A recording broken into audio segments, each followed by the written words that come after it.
أعوذ بالله من الشيطان الرجيم. بسم الله الرحمن الرحيم. ایسے اسلامک وائس ٹی وی کے معزز سامعین و حضرات، آپ سبھی سننے اور دیکھنے والوں کو السلام علیکم ورحمۃ اللہ وبرکاتہ۔ امید کرتا ہوں کہ آپ سب خیریت سے ہوں گے۔ تو دوستو، آج کی ویڈیو میں سیرت آدم علیہ السلام اور چند اہم واقعات کا بیان ہے، لہٰذا اس قیمتی معلومات کو صحیح طریقے سے جاننے کے لیے ویڈیو کو آخر تک ضرور دیکھیں۔ تو آئیے تاخیر کیے بغیر چلتے ہیں آج کے موضوع کی طرف۔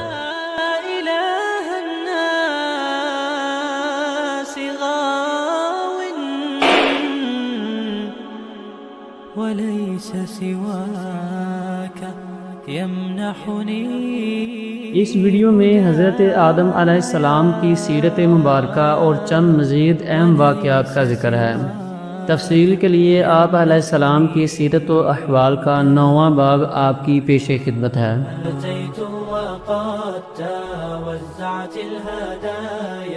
حضرت ابو موسیٰ رضی اللہ تعالی عنہ سے مرفوعاً روایت ہے، فرماتے ہیں کہ جب اللہ تعالیٰ نے حضرت آدم علیہ السلام کو جنت سے زمین کی طرف روانہ فرمایا تو انہیں جنت کے پھل عطا فرمائے اور ہر چیز کی کاریگری سکھائی، تو تمہارے یہ دنیاوی پھل جنت کے پھلوں میں سے ہیں، الا یہ کہ یہ دنیاوی پھل متغیر ہو جاتے ہیں لیکن جنت کے پھل متغیر نہیں ہوتے۔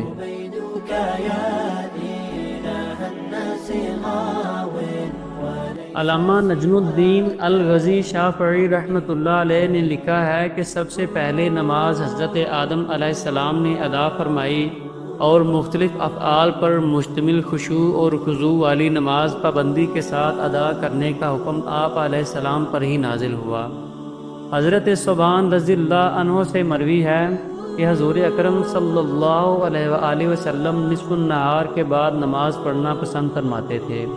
حضرت عائشہ رضی اللہ عنہا نے عرض کی، میں آپ صلی اللہ علیہ وآلہ وسلم کو دیکھتی ہوں کہ اس وقت آپ صلی اللہ علیہ وآلہ وسلم نماز پڑھنا پسند فرماتے ہیں، اس میں کیا حکمت ہے؟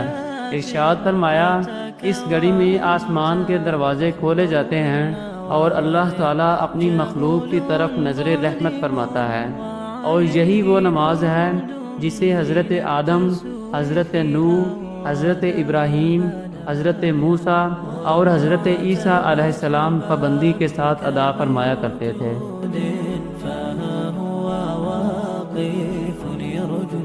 حضرت عطا رحمۃ اللہ علیہ فرماتے ہیں، حضرت عمر بن خطاب رضی اللہ عنہ نے حضرت کعب رضی اللہ عنہ سے فرمایا، مجھے اس بیت یعنی خانہ کعبہ کے بارے میں بتاؤ کہ اس کا کیا معاملہ تھا۔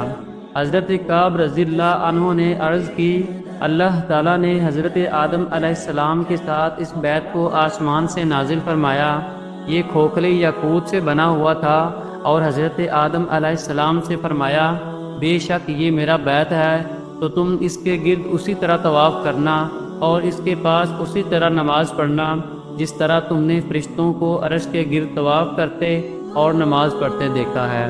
اس بیت کے ساتھ فرشتے بھی اترے اور انہوں نے پتھر سے اس کی بنیادیں بلند کی، پھر ان بنیادوں پر اس بیت کو رکھ دیا گیا۔ جب اللہ تعالیٰ نے حضرت نوح علیہ السلام کی قوم کو غرق فرمایا تو اس بیت کو اٹھا لیا اور اس کی بنیادیں باقی رہیں۔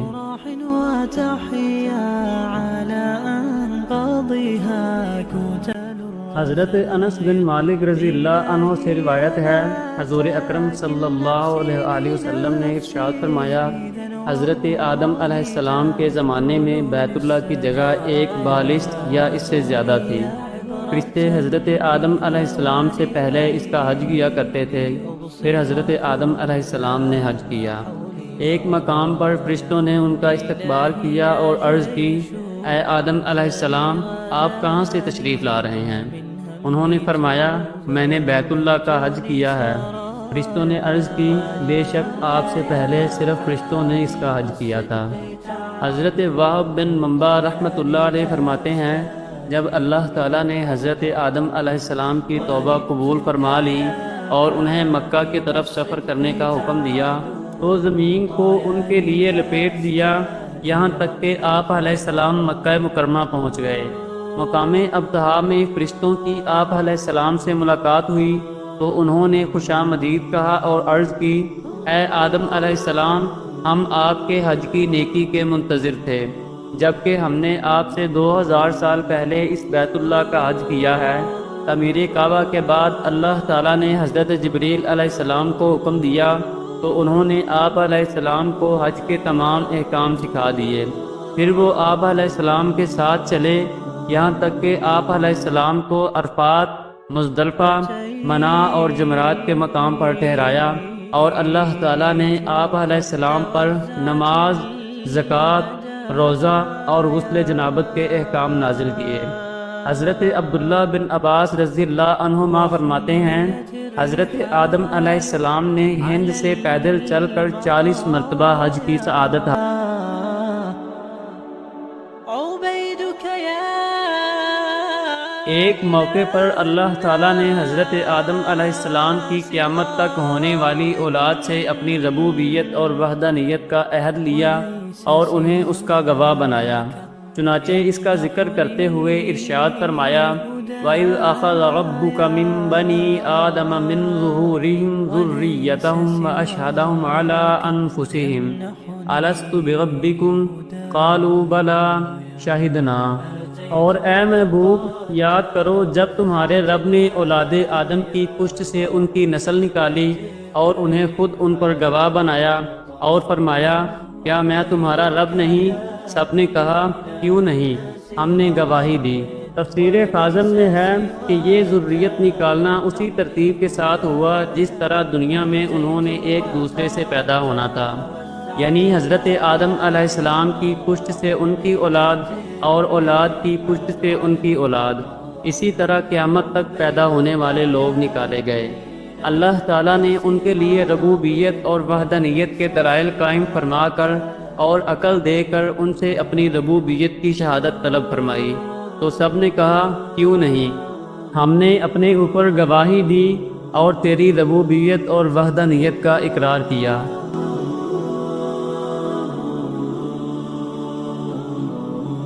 اللہ تعالیٰ نے اس عہد میثاق کی حکمت بھی بیان فرمائی ہے۔ چنانچہ ارشاد باری تعالیٰ ہے، ان تقولوا یوم القیامت انا کنا عن ھذا غافلین او تقولوا انما اشرک آباؤنا من قبل وکنا ذریۃ من بعدہم افتہلکنا بما فعل المبطلون۔ یہ اس لیے ہوا تاکہ تم قیامت کے دن یہ نہ کہو کہ ہمیں اس کی خبر نہ تھی، یا یہ کہنے لگو کہ شرک تو پہلے ہمارے باپ دادا نے کیا اور ہم ان کے بعد ان کی اولاد ہوئے، تو کیا تو ہمیں اس پر ہلاک فرمائے گا جو اہل باطل نے کیا؟ یعنی اے اللہ کی ربوبیت کا اقرار کرنے والوں، یہ گواہ بنانا اس لیے تھا تاکہ تم قیامت کے دن یہ نہ کہہ سکو کہ ہم جو کفر و شرک میں مبتلا رہے ہیں اس میں ہمارا قصور نہیں، کیونکہ ہمیں خبر ہی نہ تھی کہ تو ہمارا رب ہے اور تیرے سوا کوئی بھی رب نہیں، اور اے رب کریم، تو بے خبر کو نہیں پکڑتا، لہٰذا ہمیں چھوڑ دے اور عذاب نہ دے، اور نہ ہی یہ کہہ سکو کہ ہم کفر و شرک میں اس لیے بے قصور ہیں کہ ہمارے باپ دادا مشرک تھے، ہم تو ان کی وجہ سے شرک میں مبتلا ہوئے، قصور ان کا ہے نہ کہ ہمارا۔ انہیں یہ بات کہنے کا حق اس لیے نہ ہوگا کہ جب ان سے عہد میثاق لے لیا گیا اور یہ بات ان کے دلوں کی تہ میں رکھ دی گئی، اور اس عہد کی یاد دہانی کے لیے ان کے پاس رسول آئے اور انہوں نے اس عہد کو یاد دلایا، کتابیں اتریں اور ان کے سامنے حق بیان کر دیا گیا، تو اب یہ عذر پیش کرنے کا ان کے پاس موقع نہ رہا۔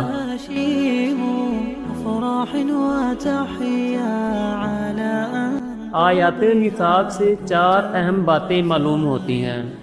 پہلے نمبر پر ہے کہ عمومی طور پر شرعی احکام میں بے خبری معتبر نہیں، کوئی یہ عذر پیش کر کے کہ مجھے معلوم نہیں تھا اللہ تعالیٰ کے عذاب سے نہیں چھوٹ سکتا۔ دوسرے نمبر پر ہے کہ ہر شخص پر فرض ہے کہ ضرورت کے مطابق دینی مسائل سیکھے۔ تیسرے نمبر پر ہے کہ باطل عقائد میں باپ دادا کی پیروی درست نہیں۔ اللہ تعالیٰ نے ہمیں عقل و شعور بخشا ہے، لہٰذا خود تحقیق کر کے درست عقیدے کو اختیار کرنا چاہیے۔ چوتھے نمبر پر ہے کہ گناہ کی بنیاد ڈالنا اگرچہ بڑا جرم ہے، مگر گناہ کے مرتکب لوگ خود بھی مجرم ہیں۔ وہ یہ عذر نہیں کر سکتے کہ ہم اس گناہ کو ایجاد کرنے والے نہیں، بلکہ دوسروں کی پیروی میں گناہ کیے، اس لیے قصوروار بھی نہیں۔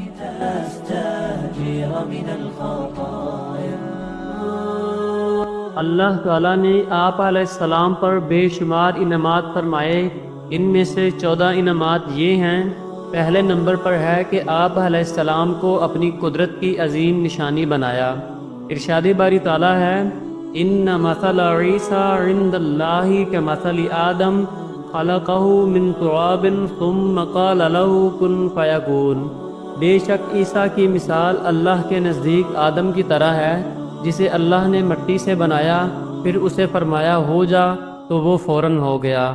دوسرا اور تیسرا انعام یہ ہے کہ آپ علیہ السلام کو خاص اپنے دستے قدرت سے اور اپنی پسندیدہ صورت پر پیدا فرمایا، جیسا کہ ابلیس سے پوچھ گچھ کرتے ہوئے ارشاد فرمایا، یا ابلیس ما منعک ان تسجد لما خلقت بیدی۔ اے ابلیس، تجھے کس چیز نے روکا کہ تو اسے سجدہ کرے جسے میں نے اپنے ہاتھوں سے بنایا؟ اور حدیث پاک میں ہے، خلق اللہ آدم علی صورتہ، اللہ تعالیٰ نے حضرت آدم علیہ السلام کو اپنی پسندیدہ صورت پر پیدا فرمایا۔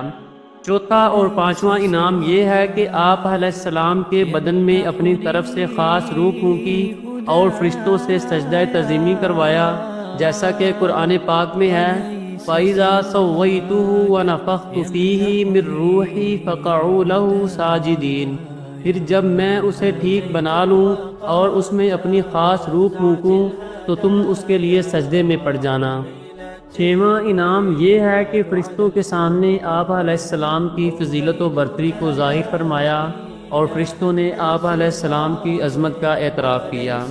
ارشاد باری تعالیٰ ہے، وَعَلَّمَ آدَمَ الْأَسْمَاءَ كُلَّهَا ثُمَّ عَرَضَهُمْ عَلَى الْمَلَائِكَةِ فَقَالَ أَنبِئُونِي بِأَسْمَاءِ هَؤُلَاءِ إِن كُنتُمْ صَادِقِينَ قَالُوا سُبْحَانَكَ لَا عِلْمَ لَنَا إِلَّا مَا عَلَّمْتَنَا إِنَّكَ أَنتَ الْعَلِيمُ الْحَكِيمُ قَالَ يَا آدَمُ أَنبِئْهُم بِأَسْمَائِهِمْ فَلَمَّا أَنبَأَهُم بِأَسْمَائِهِمْ قَالَ أَلَمْ أَقُل لَّكُمْ إِنِّي أَعْلَمُ غَيْبَ السَّمَاوَاتِ وَالْأَرْضِ وَأَعْلَمُ مَا تُبْدُونَ وَمَا كُنتُمْ تَكْتُمُونَ۔ اور اللہ تعالیٰ نے آدم کو تمام اشیاء کے نام سکھا دیے، پھر ان سب اشیاء کو فرشتوں کے سامنے پیش کر کے فرمایا، اگر تم سچے ہو تو ان کے نام بتاؤ۔ فرشتوں نے عرض کی، اے اللہ، تو پاک ہے، ہمیں تو صرف اتنا علم ہے جتنا تو نے ہمیں سکھا دیا، بے شک تو ہی علم والا حکمت والا ہے۔ پھر اللہ نے فرمایا، اے آدم، تم انہیں ان اشیاء کے نام بتا دو۔ تو جب آدم نے انہیں ان اشیاء کے نام بتا دیے تو اللہ نے فرمایا، اے فرشتو، کیا میں نے تمہیں نہ کہا تھا کہ میں آسمانوں اور زمین کی تمام چھپی چیزیں جانتا ہوں، اور میں جانتا ہوں جو کچھ تم ظاہر کرتے ہو اور جو کچھ تم چھپاتے ہو۔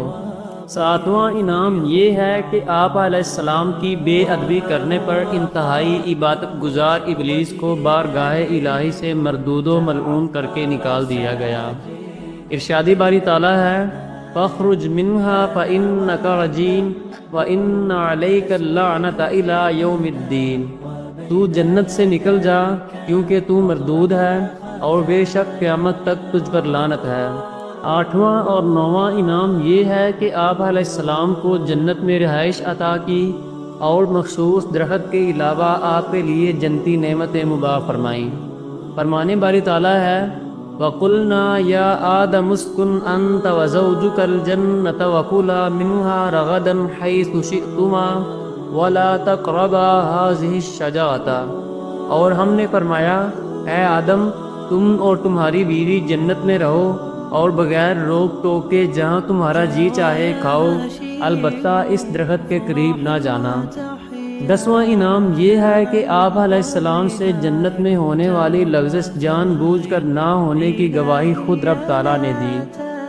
ارشاد باری تعالیٰ ہے وَلَقَدْ عَهِدْنَا إِلَىٰ آدَمَ مِن قَبْلُ فَنَسِيَ وَلَمْ نَجِدْ لَهُ عَزْمًا، اور بے شک ہم نے آدم کو اس سے پہلے تاکیدی حکم دیا تھا تو وہ بھول گیا اور ہم نے اس کا کوئی مضبوط ارادہ نہ پایا تھا۔ 11واں انعام یہ ہے کہ اللہ تعالیٰ نے آپ علیہ السلام کو اپنے چنے ہوئے بندوں میں شامل کیا۔ 12واں انعام یہ ہے کہ اپنی خاص رحمت سے آپ علیہ السلام پر رجوع فرمایا۔ 13واں انعام یہ ہے کہ آپ علیہ السلام کو اپنے قرب خاص کا راستہ دکھایا۔ ارشاد باری تعالیٰ ہے ثُمَّ اجْتَبَاهُ رَبُّهُ فَتَابَ عَلَيْهِ وَهَدَىٰ، پھر اس کے رب نے اسے چن لیا تو اس پر اپنی رحمت سے رجوع فرمایا اور خصوصی قرب کا راستہ دکھایا۔ اور 14واں انعام یہ ہے کہ آپ علیہ السلام کو آپ کے زمانے میں تمام جہان والوں پر فضیلت بخشی۔ ارشاد باری تعالیٰ ہے ان اللہ اصطفیٰ آدم ونوح وآل ابراہیم وآل عمران علی العالمین، بے شک اللہ نے آدم اور نوح اور ابراہیم کی اولاد اور عمران کی اولاد کو سارے جہان والوں پر چن لیا۔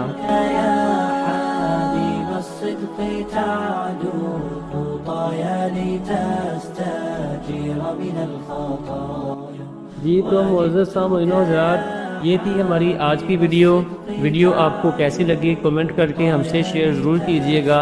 اگر ویڈیو آپ کو پسند آئی ہو تو ویڈیو کو لائک کریں، صدقہ جاریہ کی نیت سے اپنے دوستوں سے بھی شیئر کریں، اور ہماری حوصلہ افزائی کے لیے ہمارے چینل کو سبسکرائب کریں اور بیل آئیکن کو دبا دیجیے تاکہ آئندہ آنے والی ایسی مزید ویڈیوز کی اپڈیٹس بر وقت آپ تک پہنچتی رہے۔